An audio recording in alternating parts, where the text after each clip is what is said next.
सोलापूर जिल्ह्यातील बार्शी येथे प्रेमविवाहातून सुरू झालेल्या नात्याचा शेवट पत्नीच्या निर्घृण हत्येत झाला. ऋषिकेश पाटील आणि धनश्री पाटील यांनी 2018 मध्ये घरच्यांच्या विरोधात प्रेमविवाह केला होता. त्यांना 6 वर्षांचा मुलगा आहे. सुरुवातीला संसार सुरळीत सुरू असताना ऋषिकेशला दारूचे आणि तमाशाला जाण्याचे व्यसन लागले. यानंतर तो धनश्रीच्या चारित्र्यावर संशय घेऊ लागला. वारंवार वाद, शिवीगाळ आणि मारहाणीमुळे दोघांमध्ये तणाव वाढत गेला. धनश्रीने या प्रकरणी पोलिसात तक्रारही दिली होती आणि ती पतीपासून विभक्त राहत होती, अशी माहिती समोर आली आहे. 25 मे रोजी सकाळी धनश्री बचत गटाचे काम करून स्कूटीवरून परत येत असताना बार्शी परंडा रोडवरील एका हॉटेलसमोर ऋषिकेशने तिची वाट अडवली.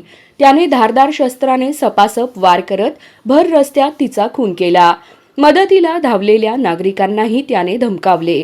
गंभीर जखमी अवस्थेत धनश्रीला ग्रामीण रुग्णालयात नेण्यात आले, मात्र डॉक्टरांनी तिला मृत घोषित केले. पोलिसांनी आरोपी ऋषिकेश पाटीलला अटक करून न्यायालयाने 4 दिवसांची पोलीस कोठडी सुनावली.